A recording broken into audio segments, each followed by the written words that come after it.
Hello friends, welcome back to my channel.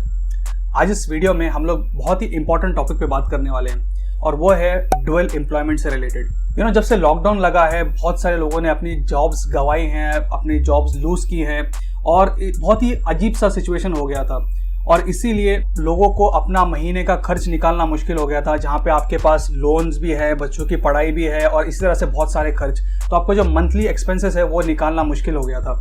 और इसी दौरान हम लोग वर्क फ्रॉम होम भी कर रहे थे, यानी हमारा प्राइमरी जॉब है वो वर्क फ्रॉम होम चल रहा था। तो कुछ लोगों ने इसका फ़ायदा उठाया, बोल सकते हैं अपॉर्चुनिटी ली और ज्वाइन एक दूसरी कंपनी में साइमल्टेनियसली काम करना स्टार्ट कर दिया। यानी वो एक टाइम पे एक दिन में 8 घंटे 9 घंटे एक जगह जॉब कर रहे हैं, साथ ही साथ उसका अलावा जितना टाइम बच रहा है उसमें दूसरी जगह जॉब कर रहे हैं। इस तरह से होता है डुअल एम्प्लॉयमेंट। अब डुअल एम्प्लॉयमेंट एक बहुत ही ट्रिकी और एक बहुत ही डेंजरस सिचुएशन है जिससे आपको बहुत ज़्यादा नुकसान हो सकता है और उसी के बारे में आज हम इस वीडियो में बात करने वाले हैं। तो अगर आपको ये टॉपिक में इंटरेस्ट है तो इस वीडियो को एंड तक ज़रूर देखिए।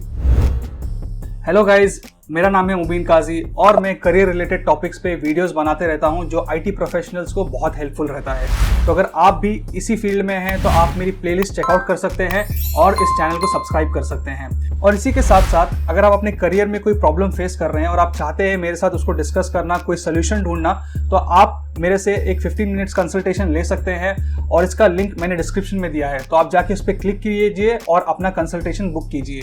चलिए वीडियो में आगे बढ़ते हैं। तो वह सबसे पहले ये समझ लेते हैं कि हमारा इंडियन लॉ डुअल एम्प्लॉयमेंट के बारे में क्या बोलता है। एक्चुअली इंडियन लॉ में ऐसा कोई क्लॉज है ही नहीं जो आपको डुअल एम्प्लॉयमेंट के बारे में बताता हो, स्पेशली कॉर्पोरेट्स के लिए। इसीलिए ये चॉइस कंपनीज को दी गई है। अगर कंपनीज चाहते हैं इस प्रॉब्लम को रिस्ट्रिक्ट करना, डुअल एम्प्लॉयमेंट अलाउ नहीं करना, तो वो आपके ऑफर लेटर में ये एक क्लॉज मेंशन करते हैं जिसे कहते हैं मूनलाइट क्लॉज। मूनलाइट क्लॉज ये कहता है कि आप जब भी एक कंपनी से जुड़े होते हैं, जब भी आप एक कंपनी में फुल टाइम काम करते हैं, तो आप इसके साथ किसी भी दूसरी कंपनी में काम नहीं कर सकते। ऐसा नहीं कि वो सेम फील्ड से होना चाहिए या दूसरी फील्ड से होना चाहिए, ऐसा कुछ भी नहीं है। आप पार्ट टाइम वर्क भी नहीं कर सकते। इस टाइप का क्लॉज आपके ऑफर लेटर में जरूर होगा। तो आप जाके अपना ऑफर लेटर चेक करिए, क्या उसमें ऐसा कोई क्लॉज मेंशन है। तो अब अगर हम कंपनी की नज़र से देखें तो कंपनी क्यों नहीं चाहती कि आप डुअल एम्प्लॉयमेंट करें? इसके बेसिक 2 रीज़न हैं।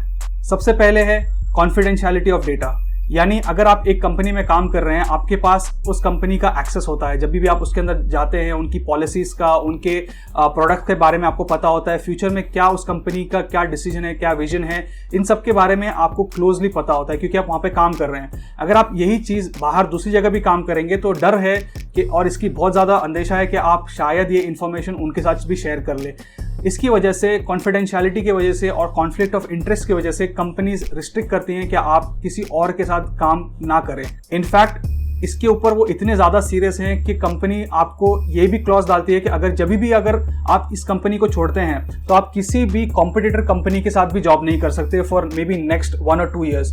यहाँ तक कि वो अपने पॉलिसीज को लेकर सीरियस है, अपने डेटा को लेकर सीरियस है। और सेकेंड इंपॉर्टेंट रीज़न ये है कि कंपनी चाहती है कि आपका पूरी एनर्जी, पूरा एफर्ट जो है आप एक जॉब पे ही फोकस करिए, आप एक काम पर ही फोकस करिए।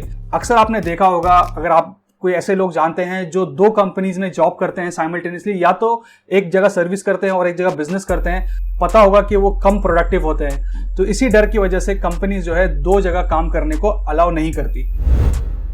पर इतना रिस्क है ये जानने के बाद भी अगर आप डुअल एम्प्लॉयमेंट करते हैं और कल को कंपनी को पता चल जाता है कि आप डुअल एम्प्लॉयमेंट कर रहे हैं, तो इसका इफेक्ट क्या होगा? तो इसका सिंपल स्टेप ये होगा कि जैसे कंपनी को ये पता चल जाएगा कि आप कहीं और भी जॉब कर रहे हैं, तो सबसे पहले आपसे वो क्लेरिफिकेशन मांगेंगी।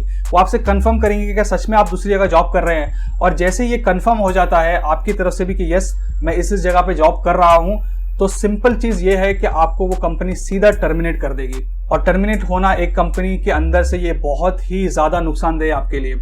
अब कंपनी को कैसे पता चलता है कि आप 2 जगह काम कर रहे हैं, इस टॉपिक पे मैं एक अलग वीडियो बनाने वाला हूं जो जल्दी इस चैनल पे आएगा।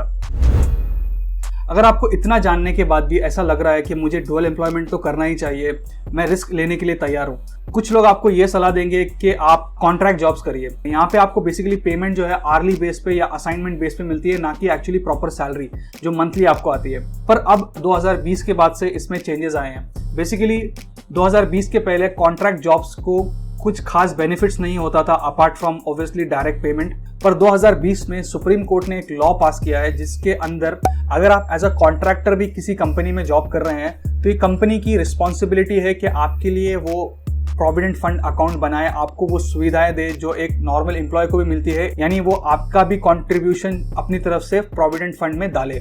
इसलिए मैं समझता हूँ कि कॉन्ट्रैक्ट जॉब्स एक्चुअली में इतना सेफ नहीं है if you want to do dual employment.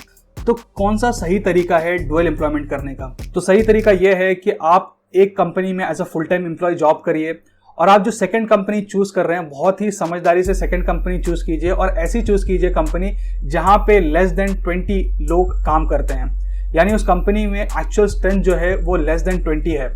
इससे क्या फायदा होगा? अगर आपकी कंपनी की स्ट्रेंथ लेस देन 20 है तो टेक्निकली ये कंपनी एम्प्लॉयमेंट प्रोविडेंट फंड में रजिस्टर नहीं करेगी। ऑब्वियसली ये उनके ऊपर ऑप्शन होता है कि वो करे, पर इतनी छोटी कंपनीज नहीं चाहती कि वो अपनी तरफ से जो है प्रोविडेंट फंड अपने इतने से एम्प्लॉयज को दे। इसलिए उनके लिए ऑप्शन है कि वो चाहे तो प्रोविडेंट फंड में रजिस्टर करके अपने सारे एम्प्लॉयज को प्रोविडेंट फंड दे या तो नहीं भी दे, और मोस्टली ऐसे केसेस में ये कंपनीज नहीं देती है।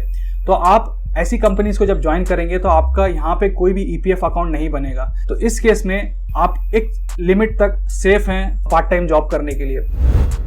पार्ट टाइम जॉब जो होता है ये एक सिचुएशनल बेस्ड हो सकता है कि अगर आपको बहुत ही ज़्यादा फाइनेंशियल की ज़रूरत है, ये आपको 2-3 महीने या 4 महीने में अगर आपकी फाइनेंशियल कंडीशन सही हो जाएगी तो आपको इस जॉब की ज़रूरत नहीं, क्योंकि ऑब्वियसली आप हमेशा डुअल एम्प्लॉयमेंट नहीं कर सकते, क्योंकि ये बहुत ही स्ट्रेसफुल चीज़ है। आपका बहुत ज़्यादा एनर्जी जाने वाला है और आपका परफॉर्मेंस बहुत ज़्यादा खराब होने वाला है और बहुत ज़्यादा रिस्की सिचुएशन भी है।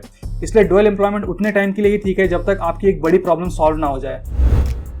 तो गाइस आई होप कि आपको ये इन्फॉर्मेटिव वीडियो पसंद आएगा, और अगर आपको ये हेल्पफुल लगा तो ज़रूर से इस वीडियो को लाइक कीजिए। अपने दोस्तों के साथ जो इस प्रॉब्लम से डील कर रहे हैं उनको भी ये वीडियो फॉरवर्ड कीजिए और साथ ही साथ इस चैनल को सब्सक्राइब कीजिए। गाइस मिलते हैं फिर नेक्स्ट वीडियो में, तब तक के लिए बाय बाय।